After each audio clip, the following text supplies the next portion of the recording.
खूनी कुआं। सीमा गर्मियों की छुट्टियों में अपनी नानी के गांव आई थी। सीमा नानी के घर पहुंचने के बाद अपनी नानी के पैर छूती है और उनसे आशीर्वाद लेती है।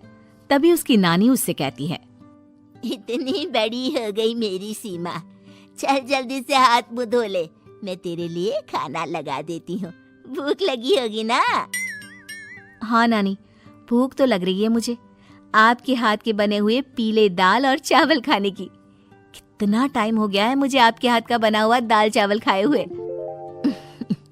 तू तो नौकरी में व्यस्त थी, तो तुझे कहाँ से टाइम मिलेगा अपनी नानी के लिए?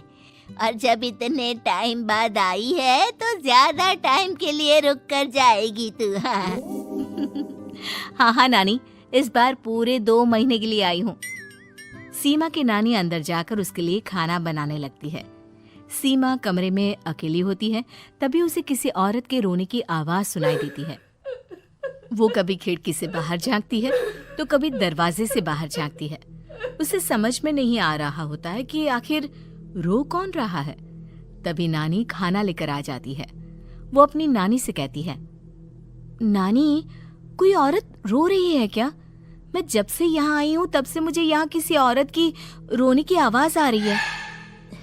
हे भगवान, कहीं ये वही तो नहीं? बोलो ना नानी।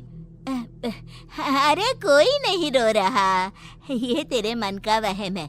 और तू ना अब खाना खा ले, ज्यादा यहाँ वहाँ की बातों में ध्यान मत दिया कर। जल्दी से खाना खा और फिर मेरे साथ आ जा मेरे कमरे में, दोनों बैठकर खूब सारी बातें करेंगे। ऐसे ही अगले दिन सीमा अपनी नानी के साथ गांव के बाजार जा रही होती है। उसी रास्ते में फिर से किसी औरत के रोने की आवाज आती है। वो अपनी नानी से कहती है,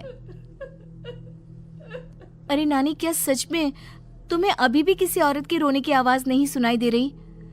मुझे किसी औरत की बहुत बुरी तरीके से रोने और चीखने की आवाजें आ रही है। मैं बहुत परेशान हूँ नानी, आखिर ये कौन है? मुझे लगता है कि सीमा को शहर भेज देना चाहिए, यहाँ रहना उसके लिए ठीक नहीं। नानी बोलो ना, आप चुप क्यों हो जाते हो? सीमा, तू घर चल, मुझे तुझसे बहुत जरूरी बात करनी है। नानी सीमा को घर ले आती है और सीमा से कहती है, सीमा, कल सुबह तू शहर वापस चली जाएगी। अरे अचानक? आखिर क्या बात है नानी, आप मुझे ऐसे जाने को क्यों कह रही हो? मैं बस जो कह रही हूँ उस पर ध्यान दे। तू कल सुबह यहाँ से चली जाएगी, और ये बात मैं कोई मजाक में नहीं बोल रही। तू कल जाएगी तो मतलब जाएगी। अरे नानी, चली जाऊंगी मैं, ठीक है, पर आखिर बात क्या है ये तो बता दो। मम्मी से कोई बात हुई है या फिर मुझसे कोई गलती हुई है जो तुम मुझे अचानक से जाने के लिए बोल रही हो? देख सीमा, रात बहुत हो चुकी है और मुझे इस बारे में कोई बात नहीं करनी। चल, अब चल के मेरे साथ सो जा। सुबह की बस पकड़कर तुझे शहर भी तो जाना है। सीमा को अपनी नानी का ऐसा व्यवहार देखकर बहुत ही अजीब लगता है। उसे कुछ समझ में नहीं आ रहा होता है कि आखिर उसकी नानी उसे अचानक से गांव छोड़कर जाने के लिए क्यों कह रही है। ये सारी बातें सोचते सोचते सीमा की आंख लग जाती है और वो अपनी नानी के साथ सो जाती है। ऐसे ही आधी रात को सीमा को फिर से किसी औरत की रोने की आवाज सुनाई देती है।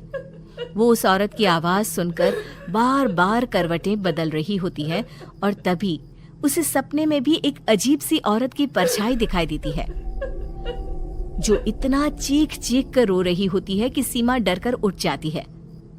वो पूरे पसीने पसीने हो रही होती है। वो अपने आसपास देखती है तो घर में बिल्कुल शांति का माहौल होता है।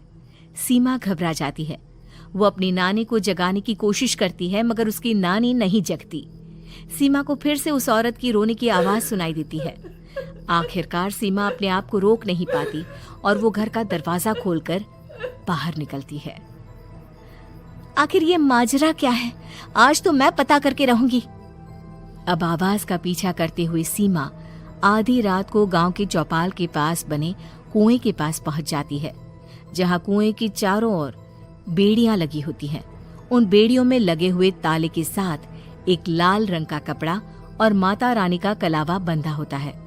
उस कुएं में से सीमा को किसी के रोने की आवाज आती है। सीमा परेशान हो जाती है। इस कुएं में कौन है? कौन है यहाँ? सुनो, कौन है? कौन रो रहा है? वो चिल्ला चिल्ला कर पूछती है और साथ ही लोगों को जगाने की कोशिश करती है, मगर किसी को भी उसकी आवाज सुनाई नहीं देती। अब सीमा खुद उस कुएं के पास की बेड़ियों और तालों को खोलने की कोशिश करती है और किसी तरह कुछ देर की मशक्कत के बाद सीमा उसको खोल भी देती है। और जैसे ही वो कुआं खोलकर उसके अंदर झांकती है, सीमा उस कुएं में गिर जाती है। इतने में उसकी नानी की नींद भी खुल जाती है और सीमा को पास ना देखकर नानी परेशान हो जाती है।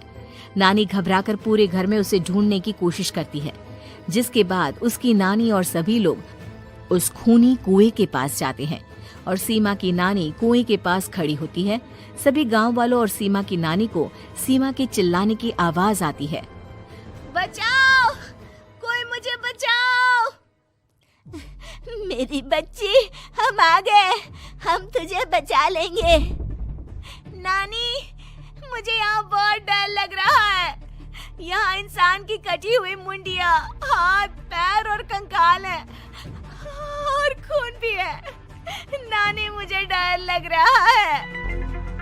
आप सब मेरी मदद कीजिए, नहीं तो ये खूनी कुआं मेरी बच्ची को भी खा जाएगा। अरे मुझे तो ये समझ में नहीं आ रहा कि आखिर इस खूनी कुएं को खोला किसने। सालों पहले इसको इतनी मुश्किलों के बाद तांत्रिक बाबा ने बंद किया था। अरे पूरा गांव खूनी कुएं के बारे में अच्छे से जानता है, तो कोई भी जानबूझकर तो ऐसा करेगा नहीं। मतलब किसी ने अनजाने में इसे खोल दिया है भैया। सीमा को इस बारे में मालूम नहीं था और जब से वो यहाँ आई थी तभी से उसे किसी औरत के रोने की आवाजें भी सुनाई दे रही थी। कहीं सीमा ने ही तो उसे नहीं खोला। अगर ऐसा है तो फिर सीमा का बचना बहुत मुश्किल है। वहीं कुएं के अंदर सीमा रोते हुए बैठी होती है कि उसे आवाज सुनाई देती है, जो कुएं के बाहर खड़े गांव वालों में से किसी को सुनाई नहीं देता। आज सालों के बाद मुझे ताजा खून मिलेगा। तेरा खून पीकर आज मैं अपनी प्यास बुझाऊंगा।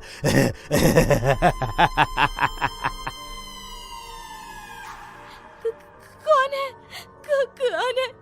मत मारो प्लीज, मुझे जाने दो प्लीज।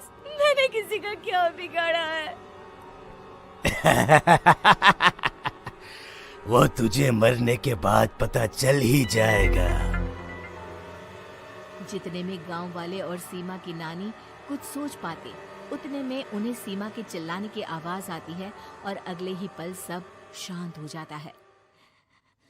क्या हुआ? सीमा, मेरी बेटी। माफ करना बहन, लेकिन अब सीमा वापस नहीं आएगी। हमें एक बार फिर से कुएं को बंद करना होगा। गांव वाले तभी तांत्रिक को बुला कर लाते हैं। एक बार फिर अपनी शक्ति से तांत्रिक बाबा उस कुएं को हमेशा हमेशा के लिए बंद कर देते हैं और वहां एक बोर्ड लगा दिया जाता है कि यहाँ आना मना है।